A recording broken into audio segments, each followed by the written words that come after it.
Well, hello everyone, and welcome back to this weekly Arcane discussion for Season 2, which is airing 3 episodes at a time, apparently, just like Season 1. We are now here to talk about episodes 4, 5, and 6, which is with me and Kind Entertainment. EliteAri! The fucking kid is dead!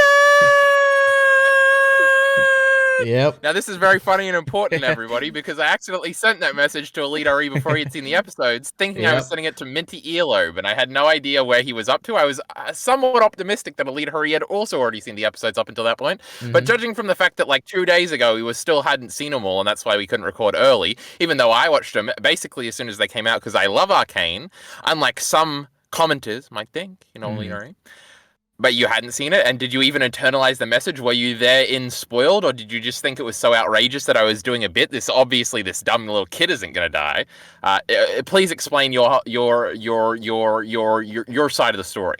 Yeah, so I was definitely spoiled on that. Kyle spoiled me, but you know what? It was kind of making my viewing experience interesting, because this whole time I thought, oh, she's going to accidentally die or something, like someone's going to shoot her. But no, she like killed herself. It was but it was a sixth version. Yeah, I wasn't expecting that. But anyway, yes, I guess that's you to go.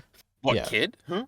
No, I know exactly who you're talking about. You were obsessed with that kid. That was like your favorite character last time. Were you very mad, EliteAri, when you saw the message? No, I was like, oh, okay. I was like, oh, he that was sucks, mad. but it wasn't that much of a deal. Anyway, we're done. Who EliteAri, cares? Spoilers don't matter. She's definitely dead. I mean, not definitely, but I mean, like 90% chance. Like, yeah. EliteAri, let's just. I guess we should probably wait. What, is it in the preview or something? No, it's not in the preview. Oh, okay. I think I watched the preview, but I don't remember anything from it. I do want to bring up last time's preview, but I just want to say, I didn't know if we wanted to talk about it all now, but we'll just talk about it briefly. It's so funny, EliteAri. It's literally the Chainsaw Man thing with Nayata and how I don't think she's dead and I don't think this one's dead, but it's actually true because in this one, they actually are going to time travel reverse it. But in Chainsaw Man, they're not, so it's crazy. Yep. But anyway, we can talk about that more later. Yes, before we get to that, first we need to know, Kyle, what are your overall thoughts for these 3 episodes here? EliteAri, I don't even fucking remember. I'm pretty sure I think it's just the same as my always thoughts. It's not like it was super good or anything. There was some moments that were, I don't know if they were as terrible as I think they were when I was mockingly laughing about them, or if they weren't. You know, they hugged EliteAri, and it was probably the worst thing I've ever seen in my life. Minty would definitely say it was. And then I'm like, am I just being poisoned by Minty? And then I'm like, furious that people are actually invested in this. And I'm like, there's no way somebody thinks this hug thing is actually good, right? Yeah. And then it's just the, the old Arcane thing. I'm just so excited for the next episodes, but I hate this show. Yep. I guess I don't completely agree. So I thought these were a big step up, actually. I enjoyed these more than the first ones. But mainly because there was a lot more going on, and I just thought it was more interesting than like the stuff that happened last cour. Well, I just called it a cour. Last arc, oh my god. EliteAri. So wait, no, I gotta keep going. All right, I did love the hugging thing, and I cried watching it. Oh my god, it was so emotional. Best scene in all of season 2, and it won't be topped. I kept saying last time. Yeah, no, I don't really care about Vanda that much. I care about Powder, and that was a Powder scene. It was calling back to the best episode of last season, which is season 1, episode 3, and I was like, this is every time that they refer anything to that episode or like those first 3 episodes of season 1, I'm like, man, this has me by the heart, So I cried. It was pretty crazy. I didn't expect Arcane season 2 to do that, but yep, pretty amazing. Basically. Me and Minty are laughing at you right now, little bro. But the world is laughing at you guys, so that's okay with me. We don't. I will always stand against the world, EliteAri. Stand by my principles of Arcane bad, no matter what. I'm very familiar with that. Yep. Go ahead. Yep. What was I going to interrupt you to say, EliteAri? So EliteAri, like the first is episode 3. No, episode 3 was the fight. So the Warwick prison scene, that's in this batch, right? It is, episode 4. Okay. See, because there is cool stuff around everything. It's just Arcane, it's hopeless. It can't get out of its own way. It's written by stupid people, made for stupid people, by stupid people, frankly, EliteAri. Yeah, so some of that is definitely true. Really cool. It is definitely written by smart people. That is undoubtedly true. But it is maybe made for stupid people. I could accept that, but I'm one of those stupid people, I guess, because I was so invested. But yep, go ahead. Why would you think it was made by smart people? It's obviously made by stupid people. Yeah, it's definitely made by smart people. That's the one thing I can say about Arcane, which is obviously true. But yeah. They just know, so they're intentionally making something stupid. I see. No, I guess you're just not understanding their genius, but that's okay. True, that's always possible, EliteAri.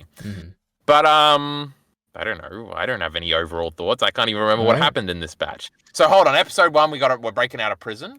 And we're like, oh, the preview stuff was something, because in the preview it spoiled that Jinx was like the resistance leader now, and I was like, oh, I guess that makes sense, and that's a way to bring the plot thingies together. But then that didn't actually happen, because a lot of the trailer for the second core was like her walking through, and the shot of people like patting her on the shoulder as she leaves the prison. That's one Minty really liked to make fun of, the touching the shoulder one.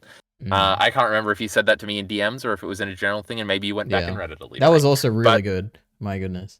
Because everything, it's always going to come back to this with me when it comes to Arcane. Anything that has to do with Powder and like who Jinx was before Jinx. It's got nothing to do with Powder. Powder never existed, EliteAri. It absolutely had to do with Powder, because that scene is the first time that people are actually thinking of her as like important and valued and stuff. Like they value her. They're like supporting her. Whereas that was the whole thing that she didn't like. Powder is the best character. Exactly. Yeah. It's the most interesting thing Arcane ever did. So annoying. Cringe.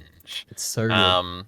Anyway. But obviously the best stuff is still always and has always been and will always be Jinx and her new daughter over here, who we are going to have to time travel and save through Echo's power, EliteAri, so I'm very excited. EliteAri, we should point out that I'm now a League of Legends expert. I watched like maybe 9 YouTube shorts talking about things. I probably know who the Black Rose thing is. I saw the character design, EliteAri, and what might I just say? League of Legends characters not in Arcane look like fucking trash. So, it just looks like some boring anime bitch. And it's a girl, EliteAri. I think I automatically assume that for some reason. I don't know if they've said that, and I just... You love assuming gender, EliteAri. My goodness. Now... What else? Some other things like Echo has time travel powers, EliteAri. I knew that. Yeah, I learned that. But I think teased that last somebody season. also said that on your stream. No, because the short specifically says though he didn't use it last season, they did tease it. So that's what I just you're wrong. Said. That is literally what I just said. They teased it last season. Well, I don't listen to you. Kill yourself. True. And then what else did I learn? I just learned so much, EliteAri. That's all I learned. I can't remember anything else. Apparently you named a character correctly last time, and I think Mia or someone pointed it out in the comments. Pretty crazy. What? Let's bring up the comments. Who did I name correctly? Because, I'm a genius and stuff. Tarek or something. Apparently it's like a character or something. Yep. Yeah, me and Tarek go way back. Who the fuck is Tarek? I have no idea. All right. So you got a recap thing you're going to do, because I need to be reminded. I absolutely do not. Kid's the best part, EliteAri. We love the great kid. That is very interesting. What is the appeal of the kid's storyline to you? I'm curious. She's just so cute, and her and Jinx hanging out are just so cute. And because Jinx isn't allowed to be uwu crazy in season 2, this is the best I've got. So are you saying you like how Jinx has to be more serious, like around when she's around her? What do you actually value there? No, I just like that it's cute. Okay, you like the cute like mother-daughter dynamic, is what you're saying. It's actually obviously older sister, younger sister. Are you fucking stupid? Okay, Yeah, How that's you clearly know about Tarek? That's clearly what it is meant to parallel, right? You're talking about? Yeah, it is meant to parallel the vibe. She's the older sister now, you idiot. Yeah, that makes sense. Yeah, you know what? You're correct. When she got to join the hug EliteAri, I was a little happy. But besides that, I was like, oh my god, they did the fake punch thing fake out, and then they were hugging, and I was like, there's no fucking way they actually did that. That's the craziest thing I've ever seen in my life. Literally the most generic thing. Goes up in a ball of smoke. What's gonna happen, EliteAri? Yeah. What if they were hugging? Yeah. Can you believe it? I couldn't believe it. I was freaking out. So I can't believe, in a good way. Oh my goodness. I'm back to that. I was chuckling. I'm back to getting angry at you saying something is generic. Because it obviously is generic. And that's like what's so good about it. Like, obviously. So I am the descriptive doctor. Mm-hmm. It was supposed to be a funny take because they prescribe things. I'm making good jokes out here, EliteAri. I don't need to listen to you. Yeah, no, that's very funny. All right. So you like the little kid because of the sibling dynamic. Yes. Okay. Let me think. Oh my god, EliteAri, Jayce is interesting for the first time in his life because he's genociding these That is kind of true. It was epic. Yep. I have to say, he has actually, a beard now. He's not such a soy boy slut. General talk, I do think that there are some interesting mix-ups of characters where I like them a lot more than I did before. And Jayce is definitely one of them where I was like, this is like kind of interesting stuff. Who else was there? There was also the Singed Victor was guy. kind of interesting. Yeah, Singed and Victor. Singed, he was so cool, EliteAri. He Yep. was talking to Medada in the dungeon. He was like, well, actually, I know that we're actually on the same side. And he locked himself in the thing when he knew that Warwick was coming. That was pretty cool. Yep. See, everything about that prison scene was cool, except for the cringe patting on the shoulders as they were leaving. That was terrible. Yeah, that was the last bit, but yeah. There was one other character. Who are we talking about? I'll tell you who's not interesting, EliteAri. Fucking Heimerdinger or Echo. They still suck, and are the worst characters in the history of life. I'm glad they weren't there. Yep, it was great. Were they even in it? Nope, not a single time. It was fantastic. Because they got teleported away like Jayce. True. When they come back, are they going to be suddenly interesting? Is Heimerdinger going to be genocide? Oh, that would be interesting. Great. Yeah, they have a chance. No, they don't have the fucking balls. He's a dumb little furry man, EliteAri. And Echo loves nature, bro. EliteAri had a funny moment on stream where he realized it was just some nature bullshit, and he freaked out for a second. It was great. Yeah. Prompted by my great chat message, by the way. Yeah. Okay. Now, there's no structure to this, truly, but let me actually see what I have next. Oh, okay, let's just talk about this first, which is last time we were talking a lot about Caitlyn and how she's, like, evil and stuff. They just 180'd it. They did. Well, they did what I think is a subversion here of you're expecting her to become, like, the ruthless person who's going to do anything. But it was so obvious, and she's showing restraint. The way they set it up in the episode. Oh, it was terrible. It was immediately obvious that they're subverting it in the first moment. But it's not obvious in that you could predict this, because we clearly didn't. And you were saying that she's hit the last time. But in the episode. This happens in, like, episode 6, doesn't it? No, it happens in the first episode 4. Immediately you can tell that she is hesitant about things. And it's like, whoa, they're actually subverting it. I don't remember what she did. Well, immediately in the first scene, she's not happy about what's happening. Or second scene, she's not happy about the stuff that Mel's mom is doing.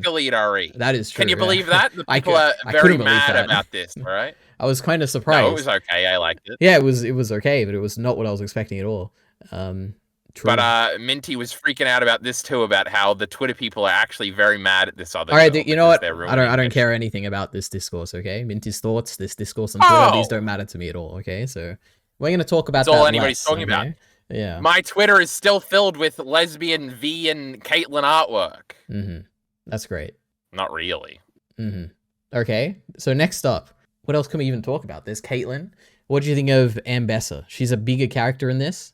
Do you know who that is, firstly? Wait, no, the Caitlyn stuff was so boring until it was obvious she was going to turn on V, and even that was, or turn with V, and even that was boring in the end, because we've got the cringe scenes of her and Ambessa, like, training, and Arcane is the worst at the monologues where we're trying to be like, a true warrior has 4 pillars, and it's this and that. Shut the fuck up. What the fuck do you, this isn't Naruto, you stupid fucking idiots. Anyway, that was terrible. And they were training, and it's too quick, EliteAri, I think.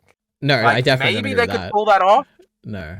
Like, if we were on season 7, and it was like, I don't know. The absolute, I think the saving grace of this show, and probably this season specifically, is how fast it moves.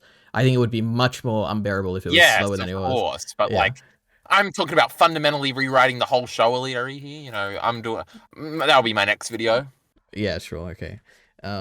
Yeah, I basically agree. I think this Caitlyn stuff is, it's the least interesting stuff. I didn't really find anything interesting about it. Just the most interesting thing was like, wow, they're actually not doing the most obvious thing. So yeah, that was kind of boring. I don't know. See, EliteAri, you got to get informed on the Twitter discourse, because all anybody talks about with Caitlyn is that when V spit in her face, she actually rubbed it towards her mouth, EliteAri, because she's a real freak. 100,000 likes. And it's like, yeah, that was real funny. What a great joke, Twitter. And then the YouTube Shorts guy I've been watching for my League of Lore content also had a short that was exactly that joke. And it was like, you a freak, girl. And then that was the whole short. So, you're very disconnected. I'm connected. It's so true. Yeah. We're like Vi and Jinx in a way. I don't know what the parallel is, but I'll be Jinx, okay? Okay, I guess. No, I don't want to be Vi. Vi has black hair now, EliteAri. Does she? I didn't even notice. No, that was a big thing in the Act 2 trailer and all the comments. Oh my god! What goes through one relationship changes her hair color or something, and it was a funny joke about how that Caitlyn bitch broke her heart. See, EliteAri, these are the real things. Everything on the internet is about these 2 girls. It's almost certainly true. Okay. So I actually found my episode 4 notes, okay? That's the only episode I actually have notes for.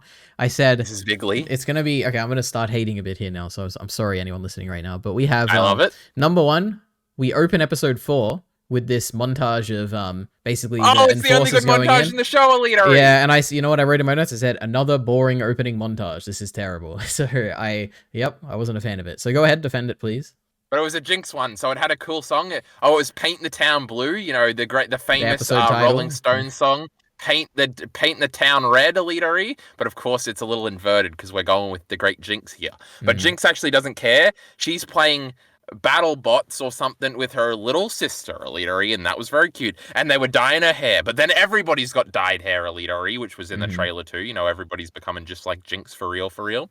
And then anyway, that was all super sick and cool, and I like that stuff. And because Jinx. Yeah, so I guess I don't remember because the other 2 episodes would have had opening little song things too, but I don't remember them. Yeah, I don't remember it either. I just remember this one. This has like I feel like it's happened before, but I don't know how to describe it, which is that this scene felt like there's 2 options. Either they like actually like adapt this kind of stuff of them, the enforcers going down, and you know exactly what's going to happen, and it's going to be the same thing. I don't know. Or they do it in an interesting way with this like kind of montage with music and make it like do a time skip, but show the time skip in like this weird musical way. But I just didn't like it. I'm watching it and I'm like, oh, okay. I didn't like the music. I don't like the visuals. I don't know. Yeah, go ahead. Even when like the music is boring or it's not even showing, I do like the montage thing, and I love that it gives you like a brief snapshot of things that are happening. It does add to the quick pace thing that Arcane's got going on, but it also, I don't know, there's just such an impression that's left. It's almost like a perfect flash of something that if you were to actually write out the scene, it would become less perfect. And I don't mean perfect. I gotta replace this word. Like it becomes less impersonal. Like it becomes like sort of larger than if you show like an actual scene where it has beats and like interpersonal relations or something. Yeah. I don't know how to explain this point, but it leaves an impression. It's almost like when you, I don't know, it's like in any Flash thing, like flashback or like peer into somebody's backstory when you just see like short glimpse, brief, like still images. And then like 100 chapters later, we're going to get the actual fleshed out backstory. But for now, your impression is going to be like this one image. I feel like Attack on Titan did this all the time in the manga, where it was like, I feel like when the first time we see that it's revealed that Eren ate Grisha, it's just like the one double page spread. And then we flash back to it like 5 chapters later. And you're just left with that one. I don't know. It's good. What a technique. What a storytelling technique, EliteAri, and sometimes it's used to great effect. But I'm assuming there were 5 others in these 6 episodes we've seen, and I don't remember any of them. And I remember being visibly annoyed in the first act one. So, you know, it works sometimes, it doesn't work other times, you know. Jinx, that's the common denominator here, EliteAri. Not powder. All right. I think my only other hate kind of note here, which is that Arcane did another cringe trying too hard thing that I talked about last time. And they did it immediately as well. I mean, I don't know if it was right at the beginning, but they did in episode 4. You have a scene where Caitlyn is, she's looking into this like reflective glass thing, and on the other side you see Jinx's face, and it's like her face is overlapping with the mirror of Jinx's face in the glass. And then you've got at the same time you've got like her I don't know what her name is, the girl who's like her girlfriend kind of advising her and trying to like restrain her and be like, we need to like do we don't need to do the show restraint, whatever. You got that stuff going on, and then later on in another scene you've got Jinx and Savika, who have the exact same scene basically, where Savika's trying to like not restrain her, but try to become her a symbol and guide her. And then you've got the same mirror where like Jinx is looking into the mirror, and it's like, oh, it's like a direct parallel. They're trying to be smart, you know, like Caitlyn is becoming her enemy, and these 2 people are paralleled. And I'm like, oh my god, I don't like this. I kind of remember the first one, okay. But true. Okay. Obnoxious as hell with this fucking visual trying to be clever nonsense. But I was thinking, EliteAri, because Arcane really does this thing where it's like copying something that's good, but it like misses the rhythm of it and fucks it up. And the scene I'm thinking of is with the fake girlfriend, you know, not Vi. Oh my god, did you see? I just said Vi. That was pretty cool, EliteAri. Props. Yeah, I mean, her name is Violet, so yeah. Yes. The oh my god, EliteAri, why did you let me do this? I remember now. There's the girlfriend, and she's in there, and they're in front of like a board, and then Medarda. Now that's not just their last name, is it? I think it is. And Bessa is the first name, EliteAri.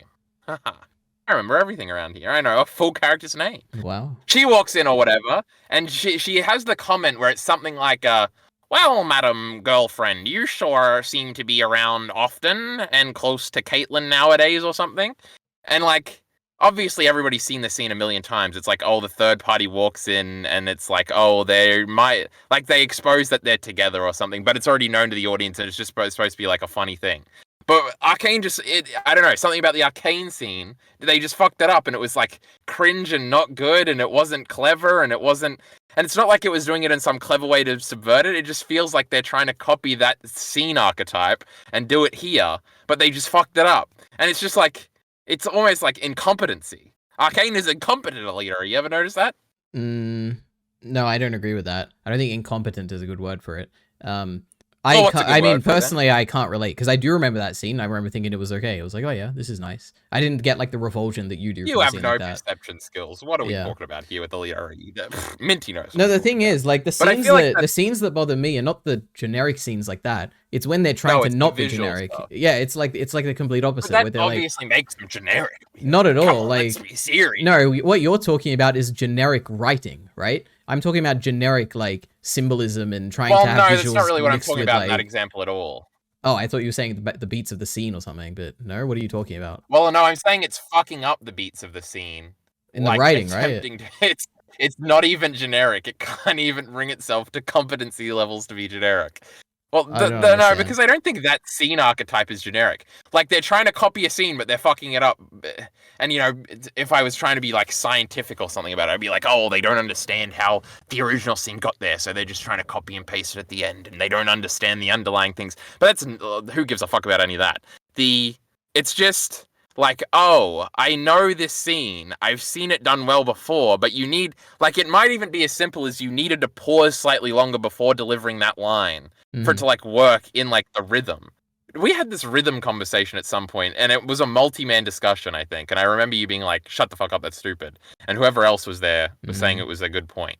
But it can't have been Bacon, because Bacon would never agree with... No, it was Bacon. It definitely was. Who knows? Who knows what we were talking about. But anyway, fuck this rhythm, whatever, scene was bad. But yes, visual storytelling, cups, reflective surfaces, blood dipped in coins or whatever. I remember them all eerie bad. Yeah. Arcane's bad. No, Arcane is generally good. These episodes were very good, I would say. Like, I would easily give these like an 8 out of 10. I enjoyed these a lot. No, these are everything in Arcane is getting a 6 out of 10. Yeah, these were really good episodes. Even when I said they were getting an 8 out of 10 this time last season. Yep. So... but they had Jinx uwu crazy moments, so maybe they were good. Yeah. Another scene in episode 4, because I have a few scenes here, which I don't know. I'm wondering what you're going to think about it, because it has both something that you love and something that you absolutely hate. It's the scene where they're all at Vander's statue and they're all like so depressed, and then the little Jinx comes out and like puts her hand up, and then they all copy her and put their hands up and stuff. And no, she had a like a thing she lit, right? Yeah, she like shot something, right? And it was like blue, and I was like, it was like a flare she just had, right? I think. Yeah, and it was blue. Well, she was clearly trying to be Jinx in that moment, and then people were just like they saw that what she did, and they were like happy about it too, and they felt the unity in that. I mean, it was pretty soy. Yeah, but did you like it or not? That's the question. I'm curious. No, not really. So you don't like the girl on her own. You like more her and Jinx together. You don't like her. Yeah, that was like her only scene alone, and it was like whatever. But she's like kind of trying to coax Jinx into being a hero. And I think, I don't know if I said this last time or I stopped myself. Where the fuck did I say this? I've definitely said this before. But like, it's the comedy thing, right? Of like, I like Jinx because she was funny in those comedy moments. But I am sort of like completely on the side of, okay, let's just make her the hero of the story if that's what we're going with. For Arcane Season 2 and have her go and kill Caitlyn and everybody. Like, I was like, oh yeah, let's make her do it, because it would be cool to see her do it. Not because I'm like, oh, Jinx is going to live up to her destiny and go and give it, and it's going to be so good and poetic, but just because I like Jinx, I guess. So I guess I liked where the scene was trying to go. The beats of the scene were all terrible and awful, and the dialogue sounded bad when Savika's giving that fucking speech or whatever, and it's just like, ugh, get me away from it. Yeah, so I think I agree with half of that. I think the setup was a bit weak. I do like the scene where they're all putting their hands up. For some reason, it got to me, and I was like, oh, you know, these people, they're struggling. I felt their struggle for the first time, and I felt the unity together as well. So I did like the scene. Maybe I'd like them if they weren't so ugly. I don't think anyone in Arcane is ugly, right? I guess there's the underground people are hideous. To me, they just look like steampunk people. I don't know. They don't look like particularly ugly. Well, they're ugly. Okay, sure. And I don't want them to be safe. All right. Okay. let me go back to my general stuff then. So we talked about a few things so far. What about the Mel storyline? She's in a weird mental prison thing. That sure was riveting, wasn't it, EliteAri? Now, there was mystery in it, but then it kind of got boring, and it's like, well, nothing happened, Lamau. And her brother wasn't alive. And, oh my god, EliteAri, peak Arcane genericism is when they're like, when she loads in there, because it's a video, and it's like, oh, so her brother's here, Lamau. And, like, they spend, like, the next 45 seconds trying to, like, build up to the moment, and then they have a big reveal moment, and she, like, grabs his face, and I'm like, what are we doing here, EliteAri? What are we doing? And it's just like, ugh, gee, didn't see this one coming as soon as this happened. Wait, see what happening? Like, what do you mean? Well, when she first loads in there and there's a male voice doing a monologue, I'm like, oh, it's her brother. Oh, okay. And then they're like playing it off I like, had the exact same brother, I had the exact same moment, and I was like, oh, so it's like someone pretending to be a brother. That's immediately what I thought. Well, yeah, it's kind of like you're suspicious of either way, but yeah.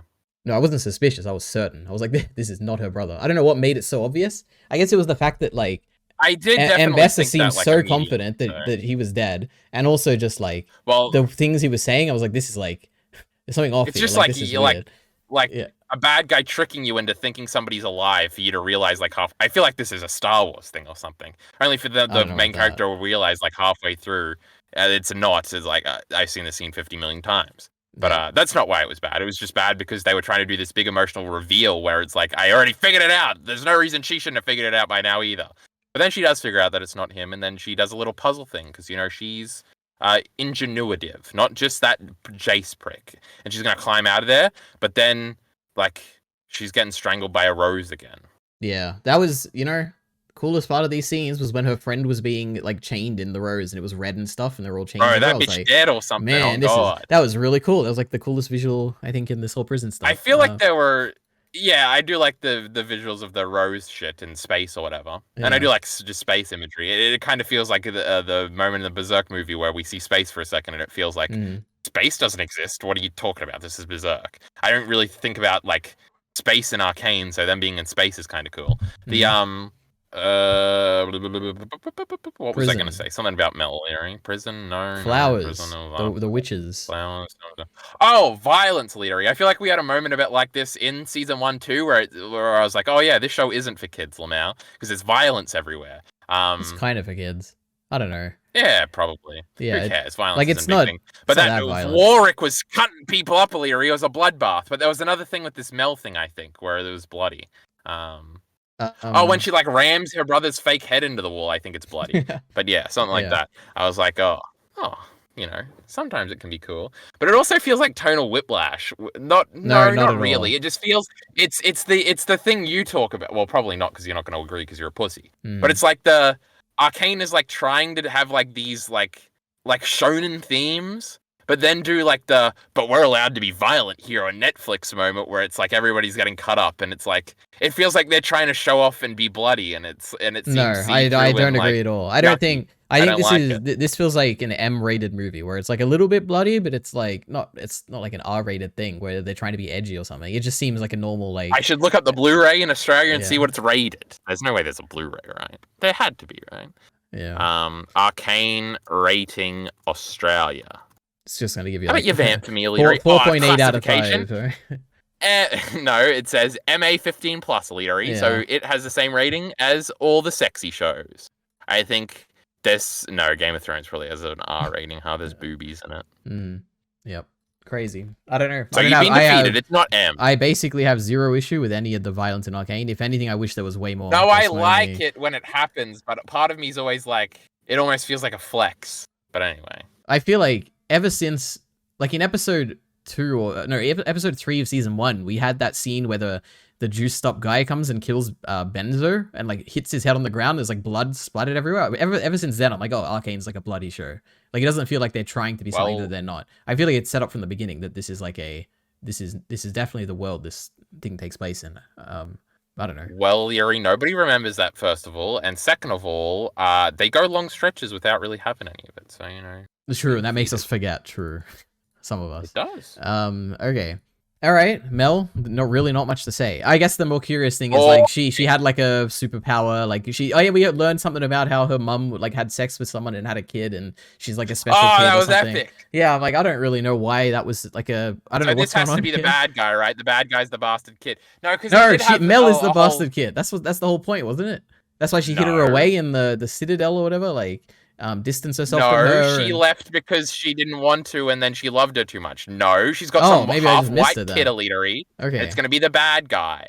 Though I don't remember the skin color of this girl I saw in that one. Are you? I don't know if you're exaggerating here or if I like because basically I thought that was confirmed, but I could just be wrong. Like, are you confident in that? Well, I've got no indication that Mel is the bastard kid. Okay, I guess I could just be misremembering or something. Okay, I don't know then. I guess it could be anyone. We'll see. I don't know. Yep, could be Jayce. Wouldn't that be someone? No, it can't be Jayce. We saw his mom. Now that would no. We saw his mom. Incest is a incest, baby. Now, no, she's a fake mother. She's the adoptive mother. Jayce kind of dark skin, EliteAri a little tan. Oh my god! What if Echo is reborn as a child in the past and it's like Echo? Oh my god, crazy. It's because he's black, EliteAri. Yes, that is why. That's the only reason I thought of him. Which other black characters do you know? Skin than even her. Well, I guess she could have had sex with an even darker. Why did I assume she had a bastard with a white man, EliteAri? We're just racially fucking everything up. No idea. Bunch of racists hanging out. Yeah. So Mel has. Well, no, it's Mel. Wait a minute, because she uses her superpower eye thing, and it's the whole implication is that she is the girl, the powerful girl. How do you think she breaks out of the rose at the end? She's like, oh, I'm the one, I'm the one, and she uses the powers, right? Am I crazy? This is absolutely what it is. Breaking out of the rose? Yeah, they've like chained her in a rose and her eyes glow red and then she like explodes things. And I'm like, yo, it is her. She's the special person.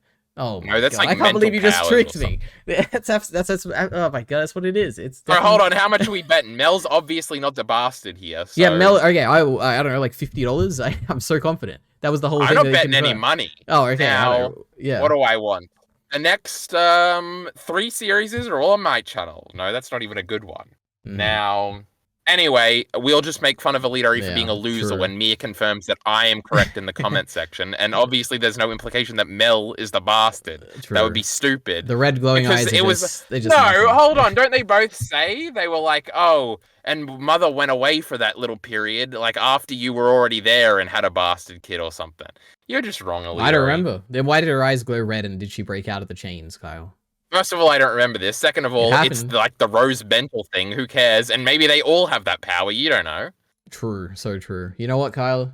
You didn't convince me one bit, but I guess we'll see. I don't know. We'll keep it in mind. EliteAri, often arrogant and wrong, as we all know. So that is true. In Arcane, I do think every time I've tried to correct you, you have been right in these Arcane discussions.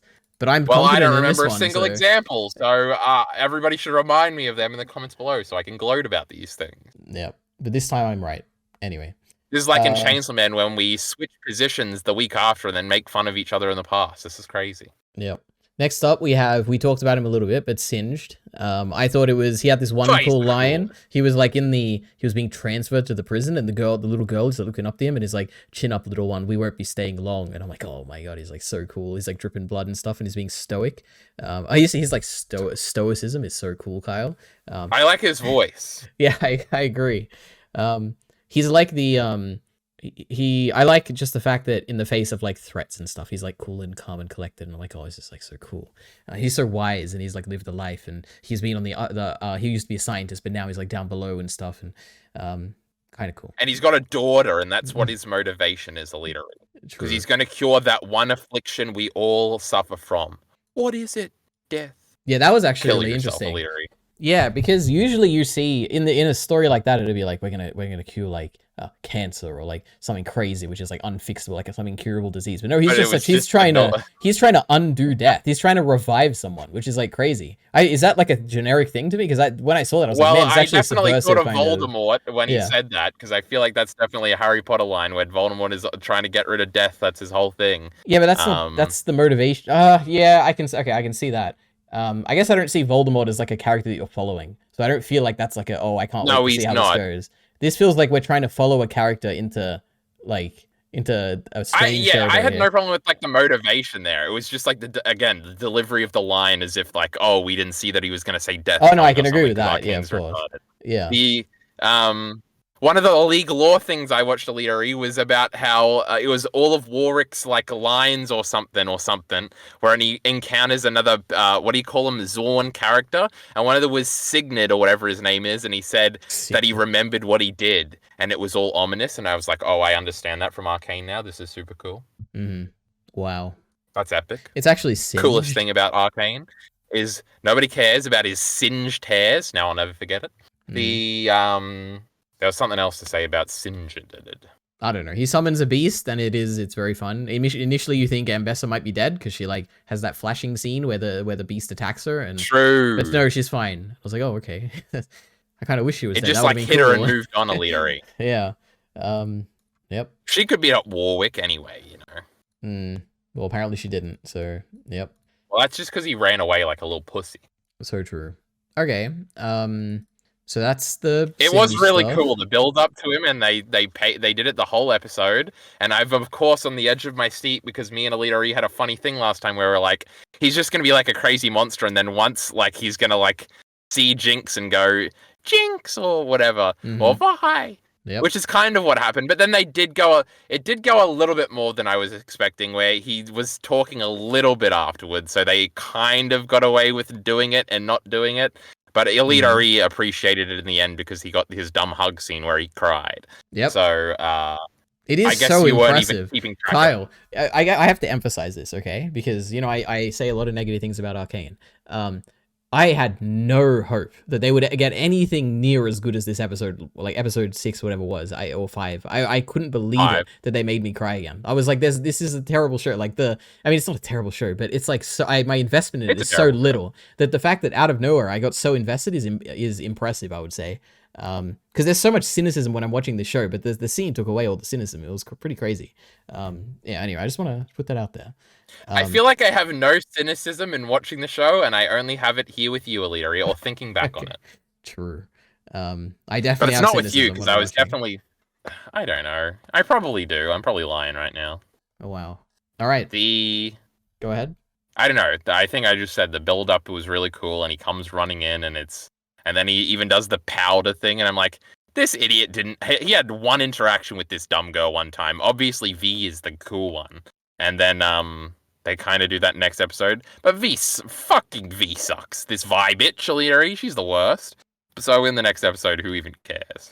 I do. My goodness. Okay, then you know what? While we're talking about it, I guess we can talk about it. So let's just talk properly about this scene. What I like about it so much. Let me talk about this because I know you're gonna hate it so much. But there's this when I say he's skipping all the way to the hug. Yeah, then we're gonna go back and talk about other stuff because we've talked about this enough that we should probably just talk about it now. Firstly, it's not just the hug. Like the hug is like the payoff to the scene. The actual good scene is the one before where it's a flashback to Silco, Vanda, and the mother, and they're at the bar. And the same music is playing where you've got it happened last season where I'm sure you don't remember this, but I think it was in season 1, part episode 1. 7. It was like episode 2 or 3 or something, where you have Vi, who was given her stuffed toy to Jinx, or to Powder at that point. And the implication is that Jinx or Powder knows in that moment that Vi isn't coming back. So she's at the bar and she's all depressed, and Vanda is like trying to cheer her up by like giving her like this drink, and then he sees like the stuffed animal and he kind of realizes what's like going on. And the same music is playing in that scene as is playing in this scene. It's like I don't know, it's like some famous song. I'm sure you know what it is. I don't know what it is though. And it just that alone, the fact that they're playing the same music adds so much to that initial scene where you in that moment you feel the connection that Vanda has with these kids who you say like they haven't really seen much of it, so why is it that impactful? You kind of add it retrospectively now because you see that same music in the scene with the mum, and he clearly cares about the mum as well, or like more so than the kids, if anything. Like his love for the kids derives from the love for the mum, his friend. And to see that back in the other scene just adds so much to it. So I think this was a great choice, firstly, adding this music to the scene. Secondly, the scene itself is just so cute.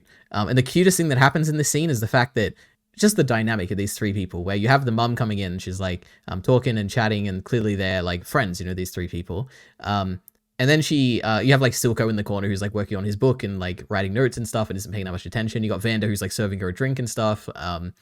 And as soon as she announces that she's pregnant, Silco like puts down the book and like comes and sits next to her and like picks up a drink, and I'm like, this is really cute. Like the guy who is clearly cares about her, but isn't he wouldn't value that kind of stuff externally. He doesn't want to show it, but in that moment it's like such a big deal that he is willing to like put away that kind of uninterested persona and kind of show the interest in what's going on here. And I was like, man, Silco, this is a good character here, in a very cute scene. Yeah, well, you're laughing. You thought the complete opposite. You thought it was generic and terrible. I got two different completely readings about this scene entirely. Oh, go ahead. Where he obviously puts the thing down because they both have a crush on this girl and they're kind of upset that she's pregnant by some other dude. And then also, I think this scene is like... Wait, you think that... Wait, no, we gotta stop there. Wait, you think that they're jealous in that moment? Is that the reading you took from that? Yes, I think both of them are obviously like infatuated with this girl. No, that's fine. You can be infatuated. Do you think it's jealous? Oh, you think this is a mad scene? What gives you like not mad, but they're like, oh, and then they're like, and it goes away instantly, but there is a moment where they both look after she says it. Because of the shocking reveal. It's like, whoa, you're pregnant? Like, holy shit. Like in this environment where we're fighting people and like we're trying to build an underground? This girl's really cute. And then obviously because this part even makes it good, because that's why Silco is weird with Jinx all the time, because he used to have a crush on her mother. But also, and Vander's obviously the nice one, so he would take care of the kids afterwards. I can completely, if that was the case, I could believe that, but I just don't see why that would be the case at all. Like, nothing hinted in this scene of jealousy or like even a brief flash of like, oh my god, like I can't believe this happened. I think him getting up, like the looks they both give is immediately not like, oh, she's pregnant. Gosh, willikers. But also there is kind of like an implication with how she talks about the husband that it's like, oh, he might be like a bit of a hopeless guy. I guess I can't see it at all. Not even a little bit. Like, I can't even imagine it. Usually it's when you say things, like when you have an interpretation, usually I can be like, yeah, I can understand it. Not this one at all. Well, I don't know. I watched this scene a long time ago. I don't know. I guess I'll rewatch it and see. I didn't get that at all. Anyway. Well, can I talk about how it's bad because it retcons everything? Yes, because I'm mostly done with talking about it. So yeah, go ahead. Yeah. Why would it, like... There should have been... Now, obviously, it's because they came up with the scene after the fact, right? So it's a retcon in that way. But well, not necessarily. But yeah, go then there definitely should have been a moment where Silco... Like, if this was all pre-planned or whatever, where Silco and Vander should have had and you're even looking after Suzanne's girls, pussy. Fuck you. Now, quite possibly, this could have actually happened in one of those first 3 episodes, but I don't think it did. And also, Silco is like... Wait, what? Wait, so you're saying this is retconning because they didn't mention it before? Yes, absolutely. But we've seen this character before, and we know that they had an important relationship because she was on the bridge. She was dead on the bridge. She was on the bridge. Yeah, but there's and then we saw her in the flashback with the... Stuff's fine. It's all Silco stuff, by the way. This scene is about ruining Silco. Nobody cares about Vander. Vander, like, obviously knew the mother the whole time. And, but it's... The interpretation initially, like, before this scene happens, is that now Silco's on the team with Vander and they're fighting the Topsiders or whatever. And, like, it's like, so they're familiar with each other. But then Vander just, like, found, like, this person he knew and their daughters or whatever picked them up and took them with him. Silco never has any indication of any, like, attachment to these girls or anything like that, when he clearly should, given this scene. And also, and this was a problem in the season 1, is that Silco was just too evil sometimes, especially early on, and it was done as, like, cheap characterization to make us like, oh, he's the bad guy. Okay, we understand and there's a dynamic in the scene with Vander and stuff like that. And then, because, like, he's so, like, even evil when he, like, recruits Powder, and, like, wait. What are you talking about? What do you mean, here we go? Okay, give me the first example of, like, the generic evil that Silco has done. Like, in the first 3 episodes. Well, the way he's introduced initially, when he's, like, riveling his fingers and, like, yes, I understand. And then later when he is aesthetically portrayed as villainous. What is the evil that he does in those opening scenes is what I'm asking. Why would you? Because that's what you were saying. Okay, well, I know you have a strong feeling about this. He's, like, torturing guys. He's threatening people's daughters and shit. He's gonna kill Marcus. He kills that Benzo guy. Wait, am I crazy? Wait, what's the... Wait, calm down. First, we're talking about the first 3 episodes. What is the torturing of the guy? I mean, maybe he was. I just don't remember. There are, like, early guys he's injecting with Shimmer that, like, please don't do it, sir, please. At least I think there is. Okay, but okay. If and then you consider that, wait. Unless you're gonna tell me not.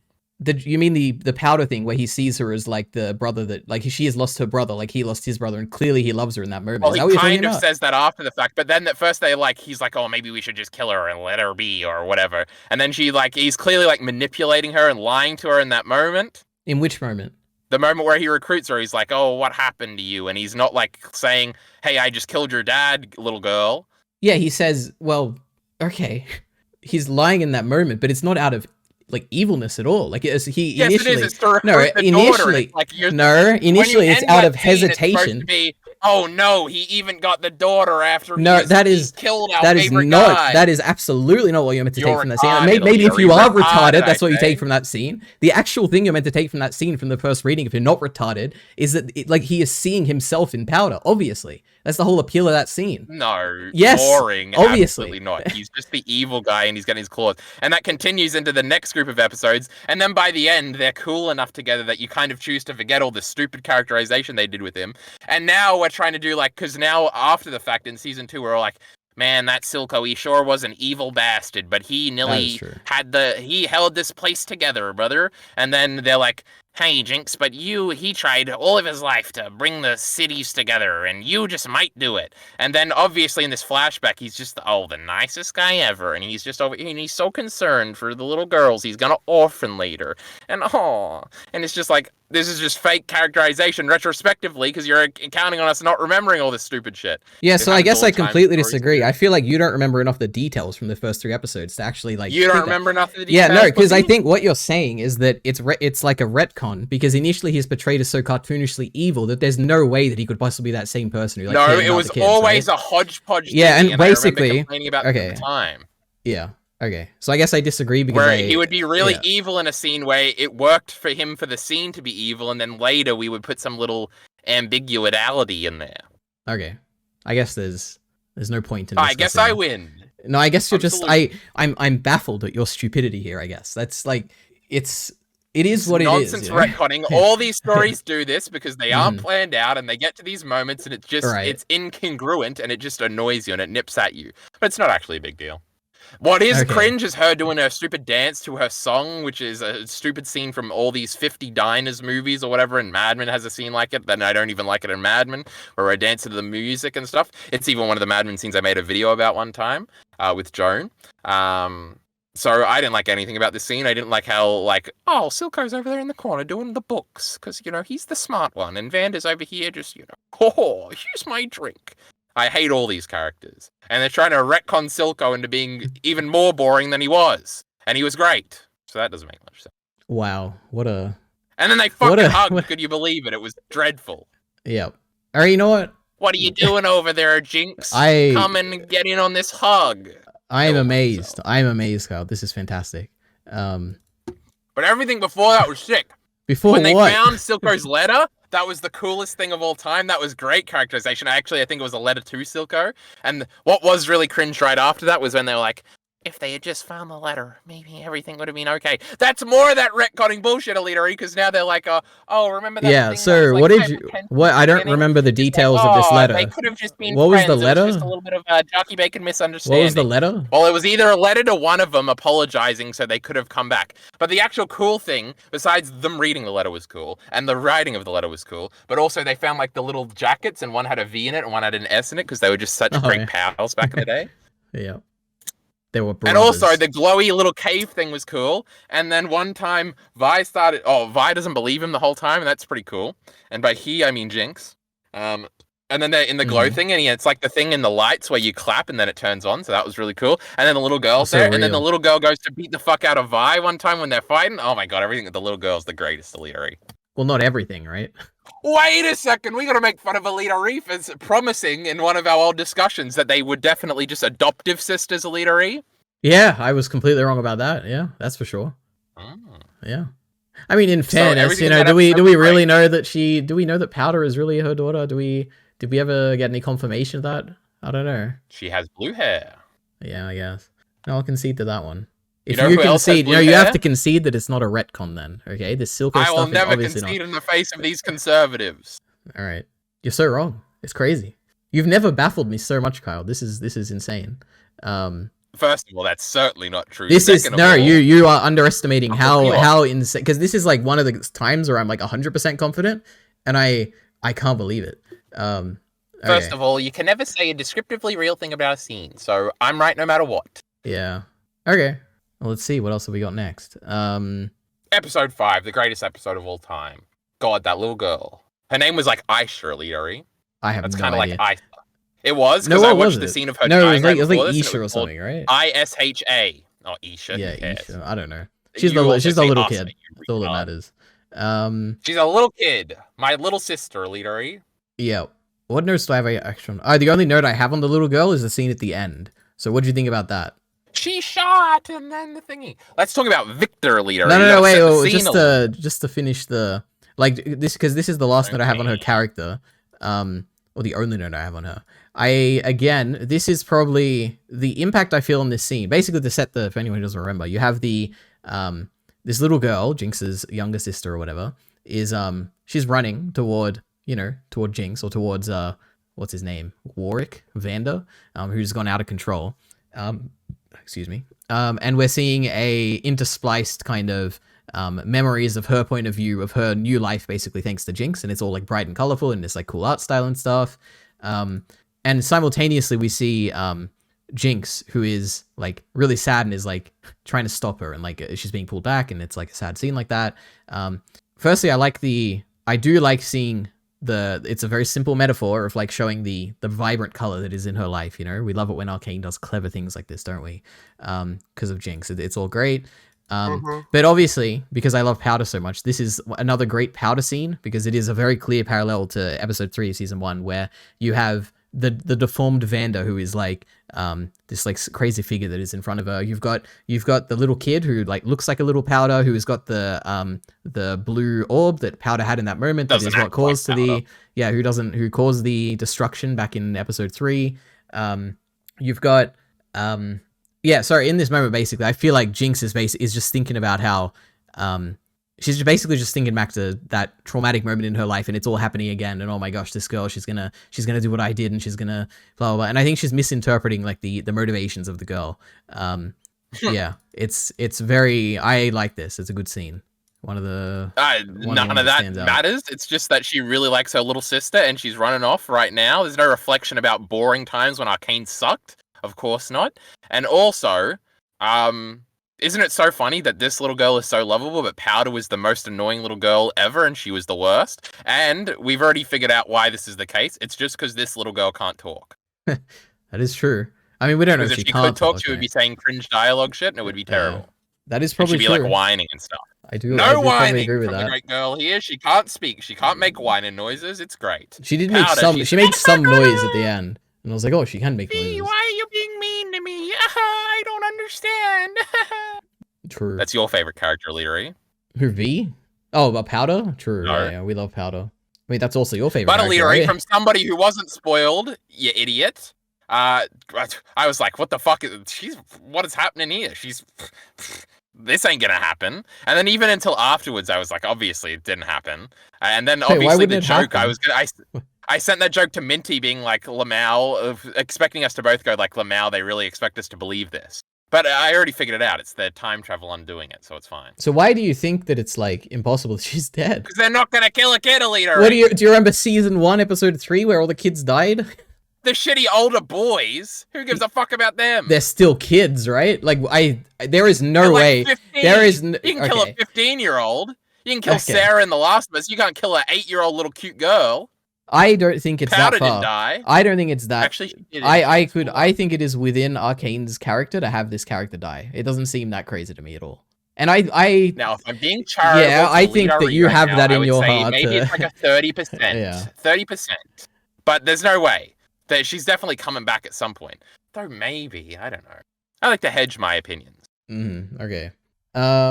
Okay, now we can talk about Victor. I never got to have that conversation with Minty because I just told him that I accidentally sent it to you and then he laughed at me. Yeah, well, let's talk about Victor. Victor started a religion. Pretty crazy, I guess, pretty predictable. He's cool and he's saving lives and he's created this great commune. They even call it a commune because we're giving a shout out to the communists, EliteAri, because we're Arcane and we're progressive. And then we've got... there's no weapons allowed in there, but then we snuck some weapons in. Oh, and the little girl jumped down and stole the weapon and came back. That was pretty epic. And then there's that one dude, and then Jayce. Oh, EliteAri. Jayce kills that one guy, and he got splatted, EliteAri, and I was like, that was the moment where we're like, oh, Arcane's bloody. I forgot. And then I saw a funny video, EliteAri. that was explaining something, a little detail we may have missed. But you see, whenever they go near the hex core, the thingy, you know, where Jayce popped out and killed that bloke, you know, everybody's like has cold breath, you know, the breath can be seen. But that one guy didn't have no cold breath. And that's because Victor is evil and magical and stuff. And he was like controlling him. So you got to watch out for Victor. But then we splattered Victor. Now, EliteAri, obviously Victor told Jayce to do this in time travel or something. Or Jayce went into the future and saw the terrible... Yes, of course, it's Arcane. We're undermining everything here, EliteAri. Did you see that flashback scene with Silco? That we've got the... God, that was a good one, EliteAri. You're seething right now. Anyway, we got the... Jayce, he's popping out. So obviously last time I had the big-brained idea that Victor was the one that saved him when he was a little kid with the magic. Now the point is Victor's probably not dead either, and we're going to do something. Because, you know, he's a League of Legends character, EliteAri. Now... True. Well, the more thing is that his League of Legends character design hasn't happened yet. So I think that's the thingy.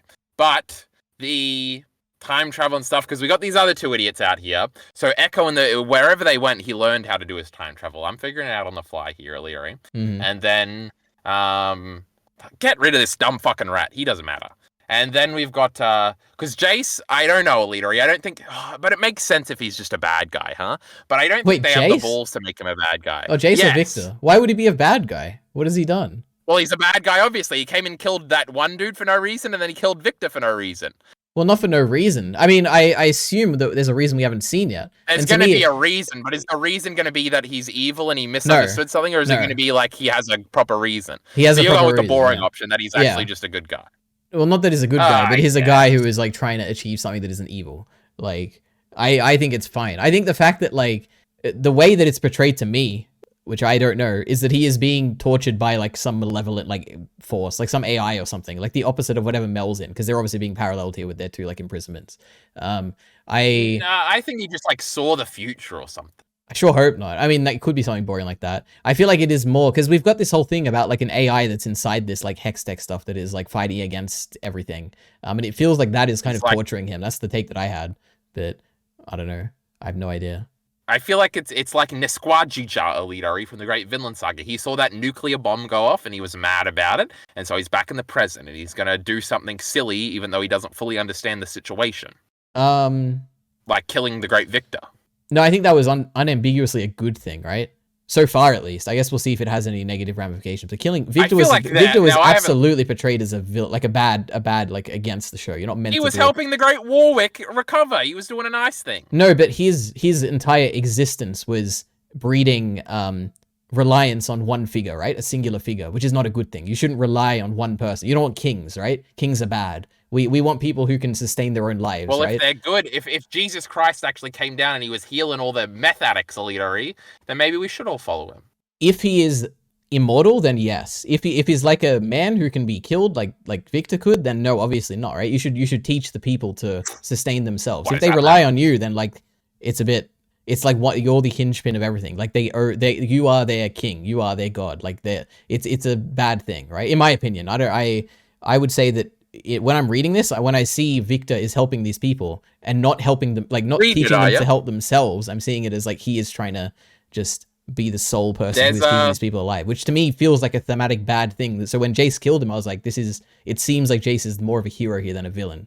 The problem is, EliteAri, is that you're right, and obviously this is going to thematically eventually be portrayed as a bad thing, but I think it's going to be recontextualized to be lucky Jayce did that back then in the coming episodes. Where it's going to be like, oh, yes, if we follow this path, Jayce gets corrupted by the stupid cube or whatever, and then he's not Jayce. Victor gets corrupted, and now he's a bad guy, and he thinks he's helping, but he's actually not, and he's just this sad boy who was trying to do something good, but it fell apart because, you know, he was limping all those times, and we always felt sympathetic for him, but then he fell into, and it was just inevitable, EliteAri, and I just wish I could have helped him. I have no idea where Jayce's story is going, especially because the show is like ending at the end of the season. But it feels like to me that Jayce is being portrayed as like someone who no one is going to understand. Like by the end of it, he's gonna have like the correct take on things, but he's gonna be able to unable to explain it, and that's gonna be like his death or something. Like it's just gonna be completely tragic. I can see that happening definitely, where it's like and like Mel has to leave him or whatever, and she's not happy. I could definitely, because like the type of like person that really likes Jayce, I think would really like it if he was like, man, nobody understands me, just like they don't understand Jayce. And I'm like, yep, that's definitely Oh, it. and then he like, gets, oh my god, they could even do like he gets exiled, and it's like a parallel to the first scene when he's like young and he's like in the snow with his mum traveling away. That could be his last scene. No, he's just saved himself, leader. You're an idiot. Yeah, of course, yeah, he saved himself. Yep. Oh god. Well, we'll see. That's okay, I guess. That's kind of cool. I like that. Okay. What is that? Some sort of existentialist thing? You gotta get out there and you gotta save yourself, kid. And he did it. And he became a rune magician. And then he thought it was magic, but it was actually science. And that's the power of science, EliteAri. We love science. That would be kind of funny if it's just all science, you know? And the show is, like the last episode, they reveal it's not called Arcane, it's called like science or something. Some other like fancy word for science. Arcane. Like no, it's the show is literally silent science. Yeah, that'd be crazy. Oh no, you got to rejumble the words, and it's like true. Cana, like canine, like evolution. Oh, there's lots of talk about evolution in this. And the last thing in the last episode is Jayce doing the two sides inextricably linked. Wait, no, that wasn't Jayce. That was Victor, right? Oh, I don't care which one it was. No, I think it's important. I fucked him up the last 20 minutes. It absolutely is. Because it feels like a dying, like, realization. Yeah. Yeah. But it's like humanity's so bad, they'll just fight until the end. Yeah. I mean, this feels like the whole, by the end of the season, this is going to be like the core, like the theme of like the duality of the human spirit is going to be like the theme of Arcane. You know, if you love somebody, EliteAri, and something bad happens to them, then that will cause hatred. True.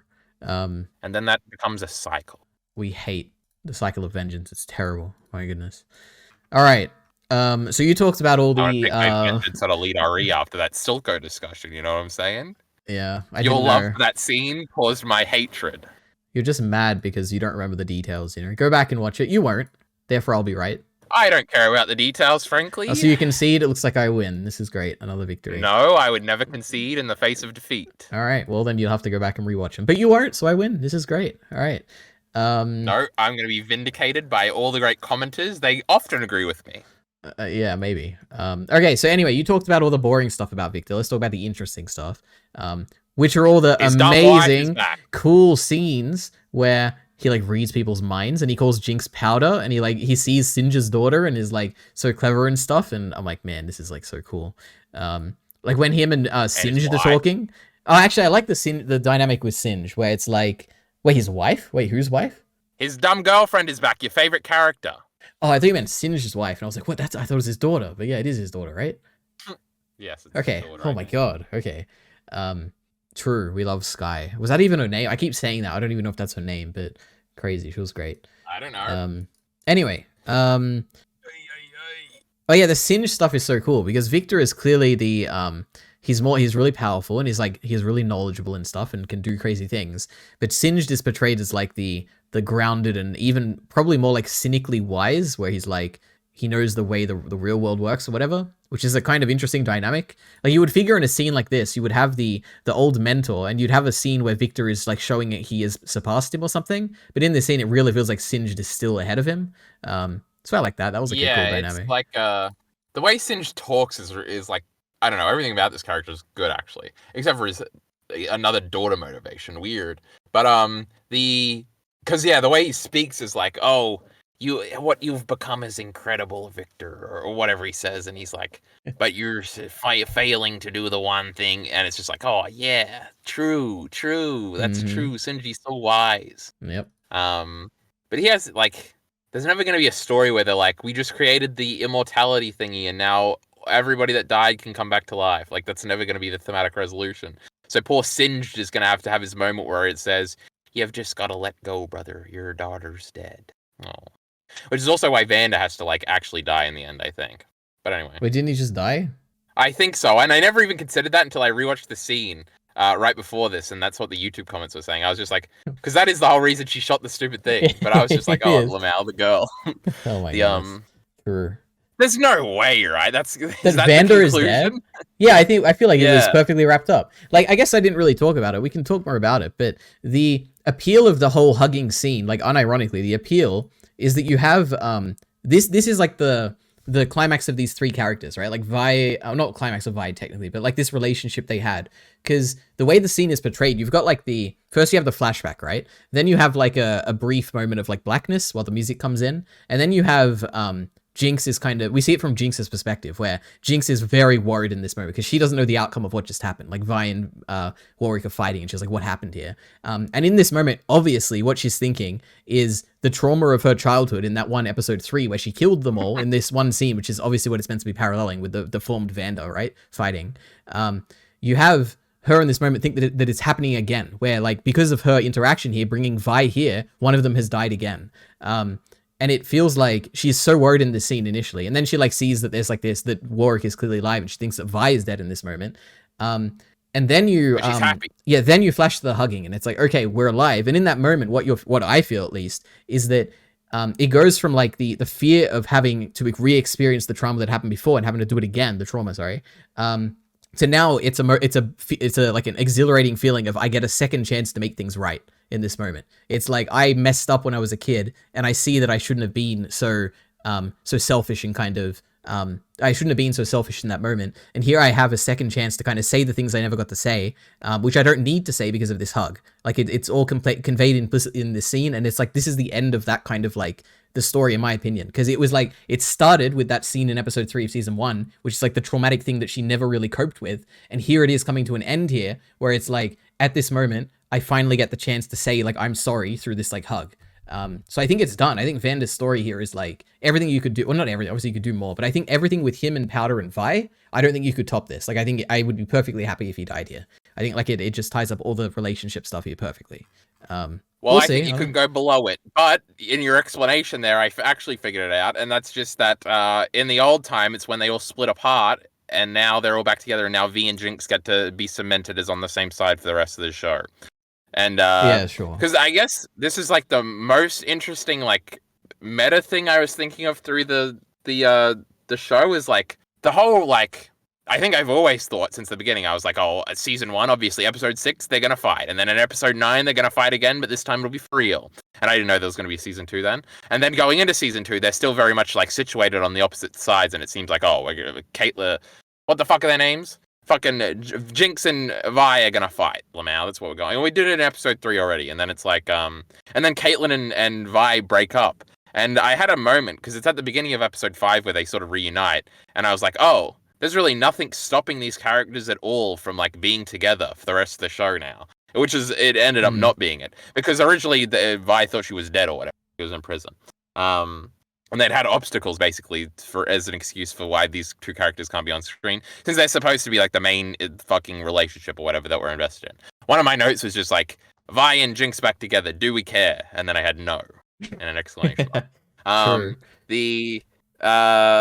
But I thought it was interesting at the beginning, and and I think now that I think about it, this Warwick stuff is just to get them back together permanently, because in episode 6 they do have the conversation where they're at the commune or whatever, and they're like, maybe we should just like live here, and we can be friends again, and we can just. And it's like, oh, I get it. And now Jinx is gonna be very mad that her sister's dead, and Vi's gonna be like, Vander's dead, but and I already went through this, you dumb bitch. And they're gonna have a little mini fight, but it's gonna be a loving fight, and then they're gonna hug, and then they're gonna go and beat up the final bad guy, which is this Rose idiot or whatever. Remember when they fought and Jinx like really sped up to her and like tapped her on the nose or whatever? I was like, man, this is so cool. That sounds like a cool thing Jinx would do, but of course I don't remember. Now, there's another Jinx Vi thing to say earlier, Oh, actually, it's just about the commune stuff, and when they're there in episode 6, I was like, oh, this feels like the end of the series. This is like an end of series location. It kind of does, yeah. Cool.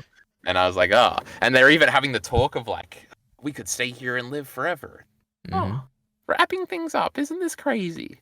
Let me just, while we're doing it, let me just make sure this was my fucking note. Flashback is like retconning. Don't worry, we cover that one. Jinx and Vi coming back together. Do we care? No. Okay, I did that one. Jinx is like a leader now, but not really. She's becoming a hero, but then it becomes all the stuff about family. The hug is so bad, ... We were right that they didn't just use Warwick is crazy stuff. Didn't just do the Warwick is crazy stuff. And then my first note, oh my god, the kid is fucking dead. So those are all my notes, Larry. So they're all about Jinx and Vi. So that's I just love their your great two favorite characters, true.